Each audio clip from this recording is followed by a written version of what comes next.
NCERT के book से लिया हुआ है, page number 109, question number 8.7।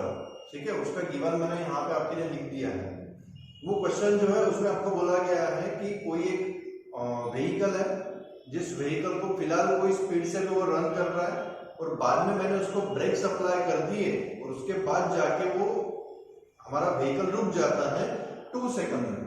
Page number 109 पे दिया हुआ है एनसीईआरटी के बुक में।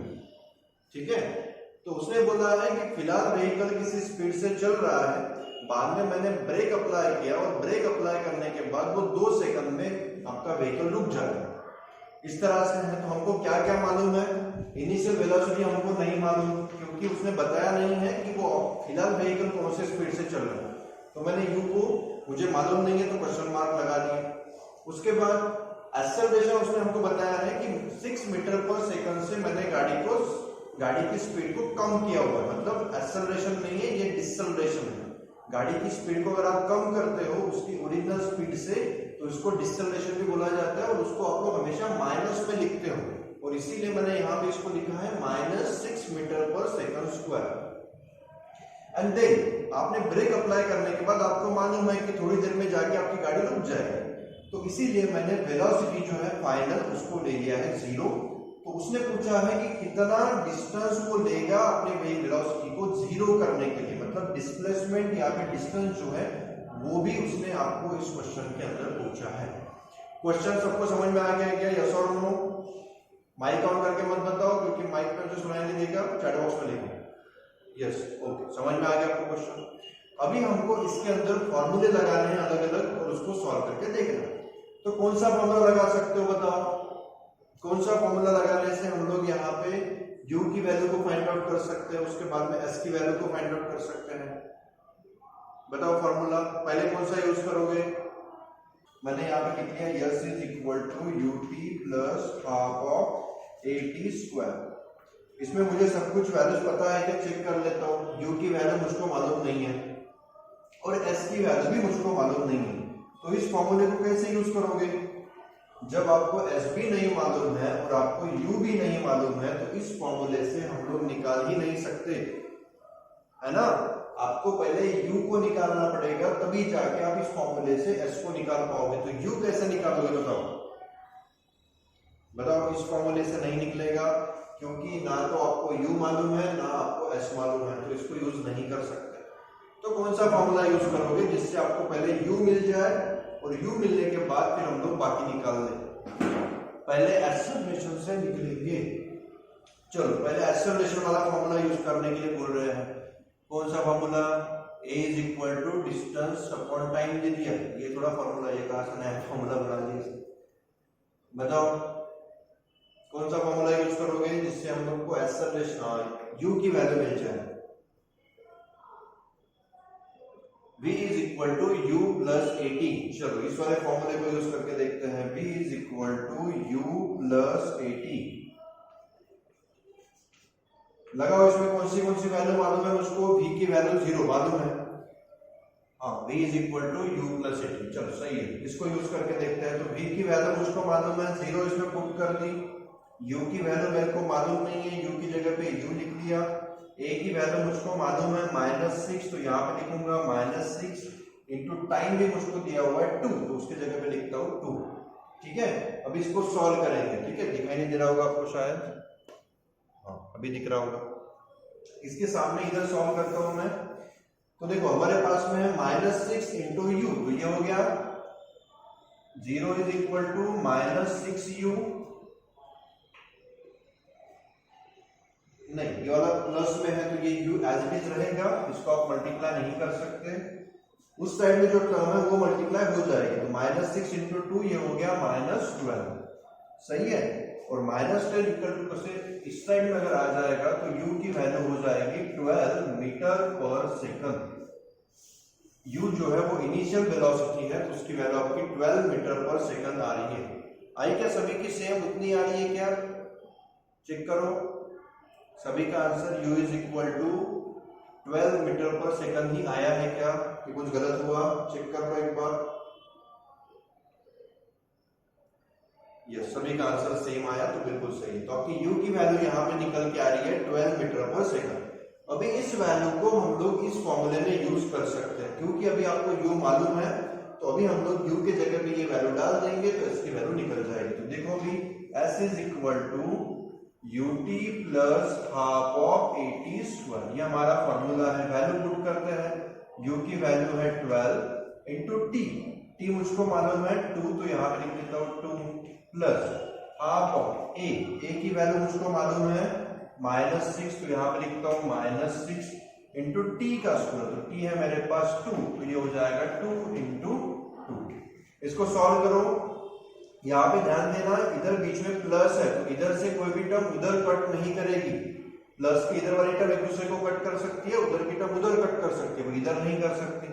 ये 2 यहाँ से हो गया कैंसिल, 12 2 जा हो गया 24 प्लस सामने सॉल्व करो 2 6 जा 12, और ये माइनस साइन है तो आपका आंसर यहाँ पे हो जाएगा -12, 6 2 जा 12 हो गया माइनस, तो 24 माइनस 12, ये आपका आंसर फिर से निकल के आया 12। और डिस्प्लेसमेंट है तो डिस्प्लेसमेंट का यूनिट आपका हो जाएगा मीटर, मतलब 12 मीटर आपका आंसर आना चाहिए। 12 मीटर आपका आंसर आना चाहिए। आ रहा है क्या सभी का आंसर सेम? चेक कर लो एक बार, कुछ गलत हुआ क्या उसमें, देख लो। कैलकुलेशन सही है, सभी का आंसर आ रहा है बिल्कुल? Yes, very good. तो सभी का आंसर सेम आ रहा है, मतलब आपका आंसर बिल्कुल सही है। समझ में आ गया आपको न्यूमेरिकल कैसे करना है? यस और नो? ब्लैक बोर्ड सभी को नहीं दिख रहा है क्या?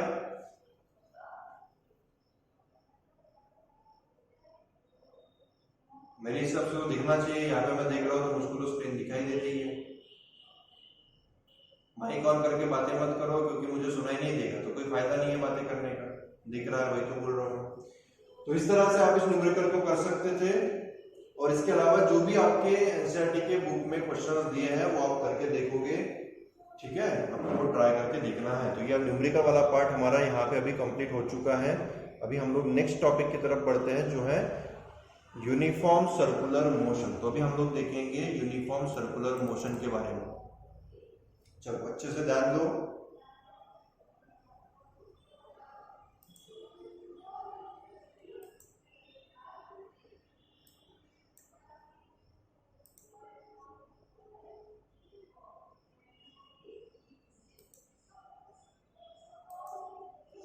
अभी हम लोग देखेंगे यूनिफॉर्म सर्कुलर मोशन के बारे में।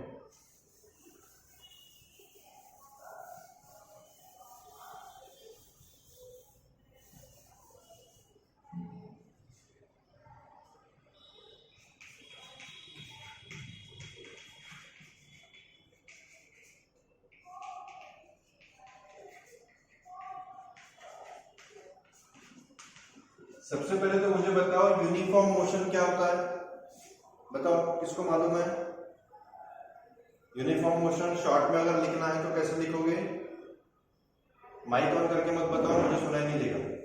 अगर शॉर्ट में हमें लिखना है यूनिफॉर्म मोशन के बारे में तो क्या लिखोगे? Yes,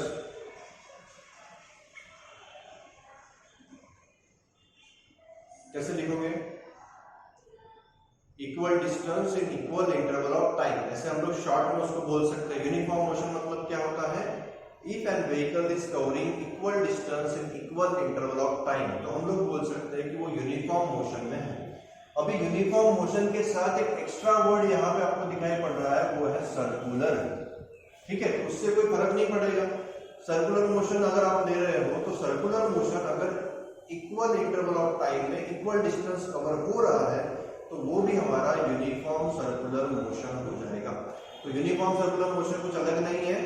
If an object is traveling in a circular path and covering equal distance in equal interval of time, that is nothing but uniform circular motion। इस तरह से भी आप लिख सकते हो, या फिर आपके बुक में भी उसकी एक डेफिनेशन दी है तो वो पर्टिकुलर डेफिनेशन भी वहां पे लिख सकते हो अगर आपसे पूछा जाए यूनिफॉर्म सर्कुलर मोशन के बारे में। तो यूनिफॉर्म सर्कुलर मोशन कुछ अलग नहीं है। यूनिफॉर्म मोशन के बारे में हमने जो पढ़ा है वही हमें यहाँ पे भी देखना है, बट इस केस में ऑब्जेक्ट जो रन कर रहा है वो एक सर्कुलर पाथ में रन कर रहा है और इसीलिए हमने इसको बोल दिया यूनिफॉर्म सर्कुलर मोशन। अब इसमें होता क्या है, इसको थोड़ा सा हम लोग समझते हैं। तो मोशन की केस में हमने देखा था कि ऑब्जेक्ट जो एक स्ट्रेट पाथ को फॉलो करता है ना, मतलब उसका जो पाथ है वो चेंज नहीं होता।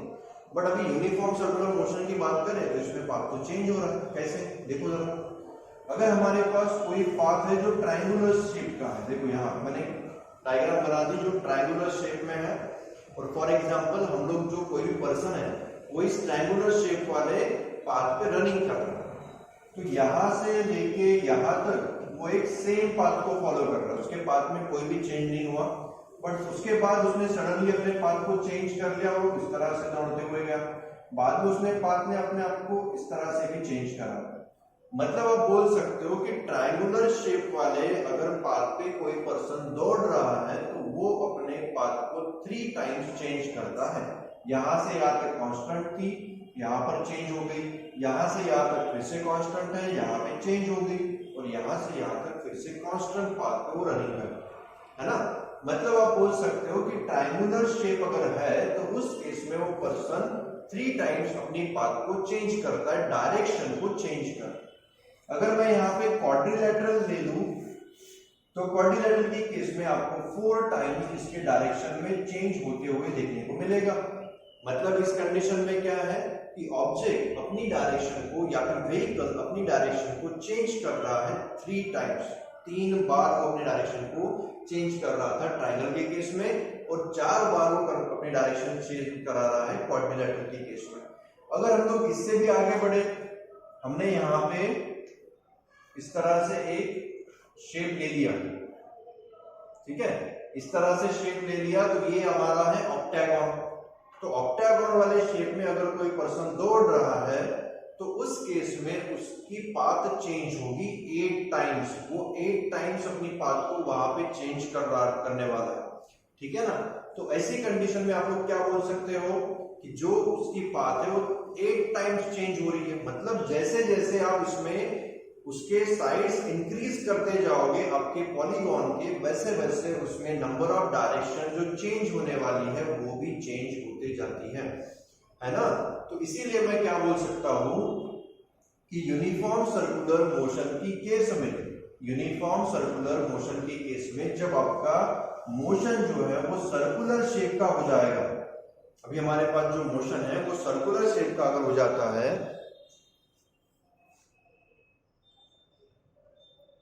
अगर वो सर्कुलर शेप का मोशन हमारे पास हो जाता है तो इसमें जो है वो अपनी डायरेक्शन कंटिन्यूअसली चेंज करेगा। यस, परीक्षित ने बिल्कुल सही बोला है।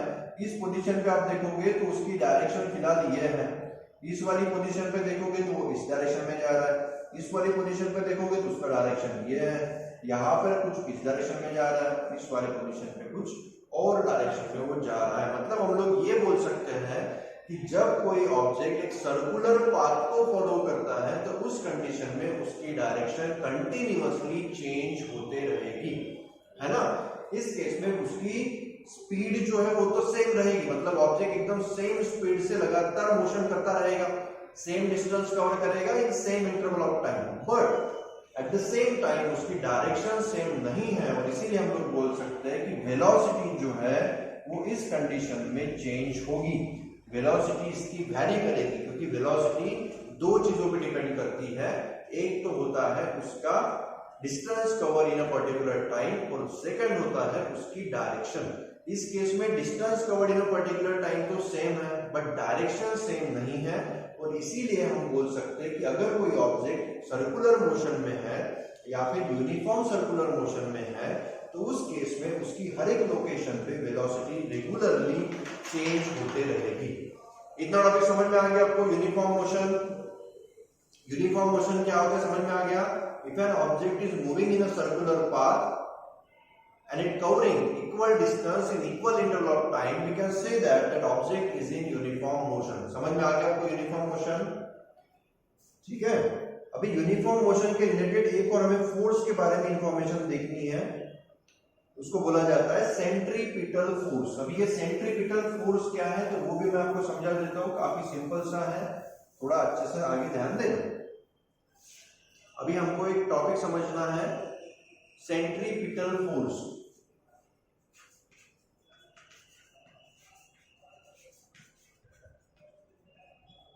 जिनको अभी भी वो यूनिफॉर्म मोशन नहीं समझा वो यहां से आपको समझ जाएगा। सेंट्रीपिटल फोर्स में भी हमें कुछ थोड़ा बहुत यूनिफॉर्म मोशन के बारे में समझना है। तो यूनिफॉर्म सर्कुलर मोशन का मीनिंग क्या होता है?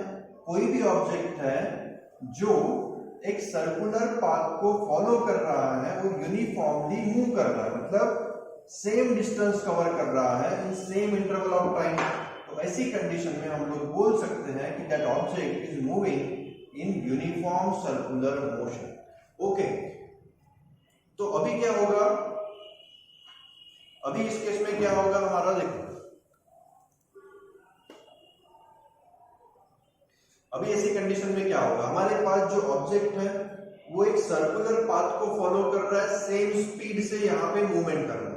ठीक है, ऑब्जेक्ट जो है वो एक सर्कुलर पाथ को फॉलो कर रहा है और सेम स्पीड से मूवमेंट कर रहा है, और इसीलिए हम बोलते हैं कि वो एक यूनिफॉर्म सर्कुलर मोशन में है। ठीक है, अभी क्या होता है, देखो मैंने अभी बताया आपको कि हर एक लोकेशन पे उसका डायरेक्शन अलग है। इस कंडीशन में वो ऑब्जेक्ट इस पूरी लोकेशन की तरफ जा रहा है, यहाँ पे कुछ इधर जा रहा है, यहाँ पे इधर जा रहा है, और इस लोकेशन पे देखोगे तो उसका मूवमेंट डायरेक्शन ये है। अभी मैंने ये कैसे बता दिया कि इनकी ये डायरेक्शन है, ये भी थोड़ा सा समझ लो। हम ऐसा कैसे बोल सकते हैं कि जो ऑब्जेक्ट है वो इस तरह से मूवमेंट कर रहा है, ये मैं आपको समझा देता हूँ। तो इसके पीछे का रीजन ये है, आपको वो मालूम है, आपने अपने हाथ में समझ लो एक थ्रेड पकड़ा हुआ है, उस थ्रेड को आप एक स्टोन बांध दो, उसको ऐसे घुमाओ। आपने काफी बार देखा होगा, काफी बच्चे इस तरह से उसको घुमाते रहते हैं, हाथ में रस्सी को पकड़ के रखते हैं और स्टोन जो है वो उसके दूसरे छोर के ऊपर बंधा होता है और वहां पे वैसे उसको घुमाता है। तो इस कंडीशन में आपने कभी देखा है कि जो स्टोन है उसके हाथ पे आके लग गया? कभी ऐसा हुआ है? यस, तो आपको अभी कभी भी ऐसा देखने को नहीं मिला होगा कि आप अगर से स्टोन को घुमा रहे हो तो स्टोन हमेशा ऐसी डायरेक्शन में ही सर्कुलर मोशन में रोटेट करता रहेगा, बट वो स्टोन कभी भी आके आपके हाथ को नहीं लगेगा, है ना? तो ऐसा क्यों हो रहा है ये मैं आपको समझा देता हूँ। ऐसी कंडीशन में आप देख पा रहे हो कि जो स्टोन होता है उसको जो फोर्स अप्लाई किया जा रहा है वो फोर्स अप्लाई किया जाता है टुवर्ड सेंटर। सही बोल रहा हूं मैं? क्योंकि फोर्स तो हम लोग हाथ के पास ही लगा रहे हैं ना, मैं जाके उस स्टोन को वहां पर फोर्स थोड़ी ना लगा रहा हूं, ऐसे जाके उसको स्टोन को फोर्स लगा रहा हूं क्या? नहीं।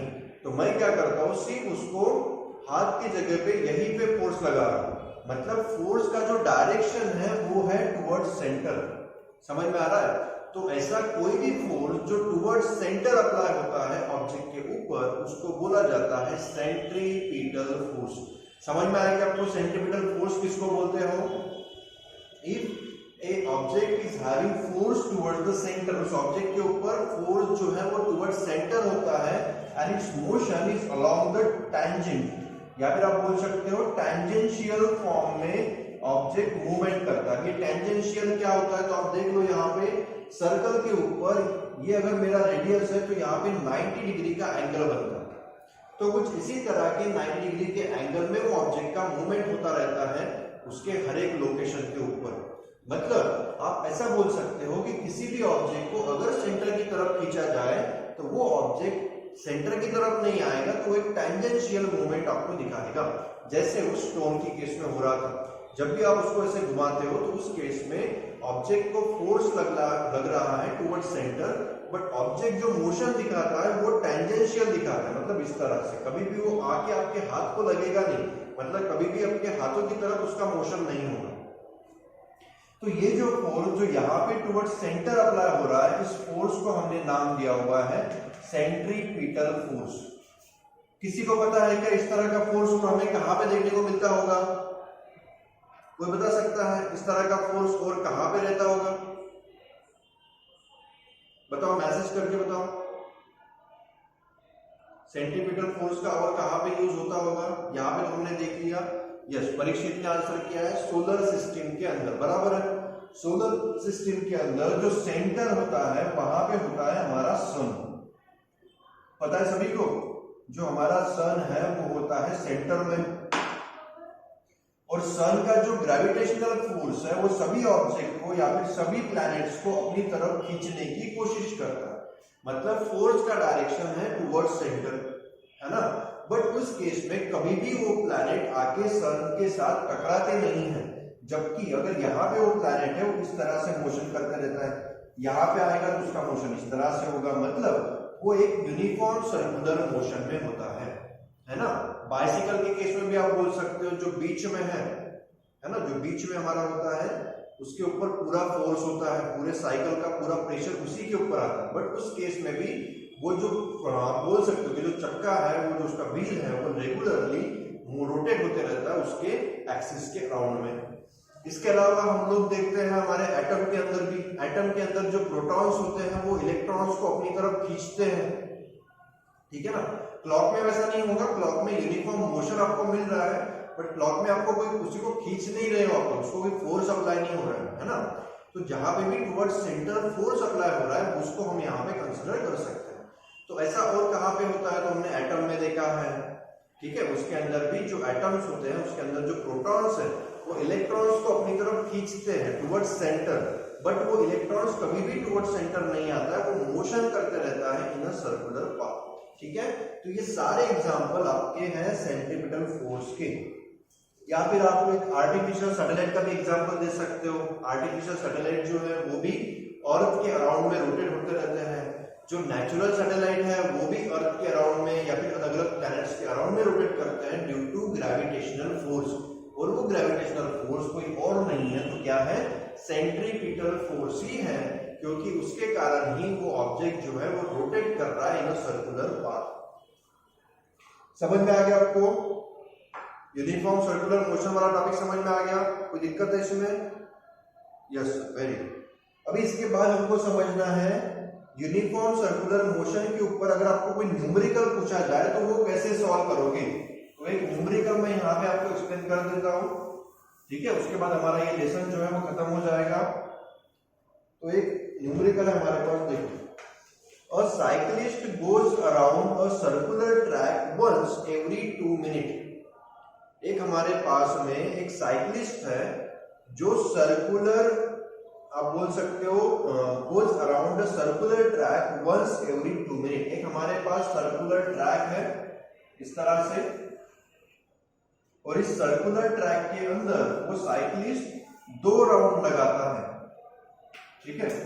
इस सर्कुलर ट्रैक के अंदर वो जो साइक्लिस्ट है वो 2 राउंड लगा देता है एवरी 2 मिनट, 2 मिनट के अंदर। मतलब हमको टाइम दिया हुआ है, टाइम दिया है 2 मिनट, बट ये हमारे काम का नहीं है, हम लोग कभी भी मिनट में नहीं लेते हैं। तो मैं इसको कन्वर्ट कर दूंगा 2 into 60, मतलब ये हो जाएगा 120 सेकंड में, आप बोल सकते हो 120 सेकंड में वो यहाँ पर 2 राउंड कंप्लीट कर लेगा। चलो क्वेश्चन को आगे बढ़ता हूँ। If the radius of the circular track is 105 metre, उसने सर्कुलर ट्रैक की रेडियस हमको दी है 105 मीटर, तो ये है मेरी radius 105 metre. If the radius of track is, calculate his speed, तो उसकी स्पीड क्या होगी ये हमको पूछा है। तो कौन बता सकता है इसकी स्पीड कैसे निकालोगे आप, बताओ। पाई की वैल्यू हमको दी है उसने, पाई की वैल्यू दी है 22/7। कौन बता सकता है इसकी स्पीड कैसे निकालोगे? Yes anyone? क्या फॉर्मूला यूज करना पड़ेगा हमको स्पीड निकालने के लिए, बताओ।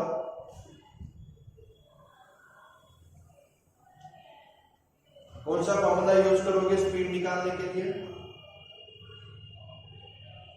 यस, देखो यहाँ पे एक आंसर आ चुका है 2πr/टाइम। चलो सिंपल सा है, आपको अगर स्पीड निकालनी है तो स्पीड का फॉर्मूला हमको मालूम है, स्पीड का फॉर्मूला हमें मालूम है डिस्टेंस अपॉन टाइम। सही है क्या? स्पीड का formula distance upon time, yes और नो? बताओ। स्पीड का फॉर्मूला हमें मालूम है डिस्टेंस अपॉन टाइम, बराबर है। अभी डिस्टेंस कैसे निकालोगे? तो ये सर्कुलर मोशन में है, इसका डिस्टेंस निकालना आपको आता है। एक राउंड मारना मतलब एक सरकमफेरेंस कंप्लीट करना, सही है। तो एक सरकमफेरेंस मतलब क्या होता है, एक राउंड लगाना मतलब एक सरकमफेरेंस, और सरकमफेरेंस का फॉर्मूला हमको मालूम है 2πr, है ना। तो एक राउंड में उसकी स्पीड क्या आएगी अगर आपको निकालना है तो वो हम यहां से निकाल सकते हैं। इसने देखो ये जो बोला था question, goes around a circular track once every 2 minute, तो एक राउंड लगाने को इसको 2 मिनट लगते थे, तो मुझे डिस्टेंस जो है वो क्या लेना पड़ेगा, सरकमफेरेंस लेना पड़ेगा। ये समझ में आएगा सभी को? मैंने डिस्टेंस को सरकमफेरेंस क्यों लिया, ये सबको समझ में आ गया? यस और नो? क्या अभी भी डाउट है किसी के दिमाग में? यस और नो करके चैट बॉक्स में लिखो, बातें मत करो, मुझे सुनाई नहीं देता। Yes, very good. तो यहाँ पे हमें पता है कि जो डिस्टेंस है वो सर्कुलर पाथ में है, और इसीलिए हमने उसको फाइंड आउट किया by the formula of circumference 2 pi r, और टाइम हमारे पास ऑलरेडी है 120 सेकंड का। चलो अभी इसको सॉल्व करते हैं। 2 इंटू पाई की वैल्यू क्या होती है, 22/7, तो 22 मैंने ऊपर लिख दिए, 7 को नीचे लिख दिया, और r जो है वो मुझको दिया हुआ है 105 मीटर, ऑलरेडी मीटर में है, तो कुछ भी कन्वर्शन करने की जरूरत नहीं है। डिनोमिनेटर में मेरे पास में है 120। चलो सॉल्व करके देखते हैं इसको भी, क्या होगा, देखो 2 1 जा 2, 2 60 जा, यहाँ पे डिवाइड हो रहा था तो मैंने डिवाइड कर दिया, 7 से यहाँ पर डिवाइड होता है कि देखो 7 1 जा 7, 7 1 जा 7, 3 5 35, 7 5 जा 35। ठीक है, समझ में आ रहा है? उसके बाद देखो 15 के टेबल में 60 भी आता है, तो 15 1 जा 50, 15 4 जा 60। ओके, उसके बाद 2 से भी डिवाइड कर सकते हो, 2 2 जा 4, 2 11 जा 22, तो ऊपर मेरे पास ही बच रहा है 11 और नीचे बच रहा है 2, तो 11 का हाफ होता है मेरा 5.5, तो ये हो जाएगी आपकी स्पीड 5.5 मीटर पर सेकंड। स्पीड को हम लोग मीटर पर सेकंड में लेते हैं। सभी का आंसर सेम आया? यस, वेरी गुड, सभी का आंसर 5.5 ही आ रहा है, मतलब आपका आंसर बिल्कुल सही है। समझ में आया कि आपको मैंने कैसे सॉल्व किया है? ये कैलकुलेशन समझ में आया? किसी को दिक्कत है इसमें? यस और नो? समझ में आ गया? यस, वेरी गुड, समझ में आ चुका है आपको, वेरी गुड। तो इस तरह से हम लोग इस क्वेश्चन को सॉल्व कर सकते थे। स्पीड पूछी थी तो स्पीड को मैंने यहाँ पे फाइंड आउट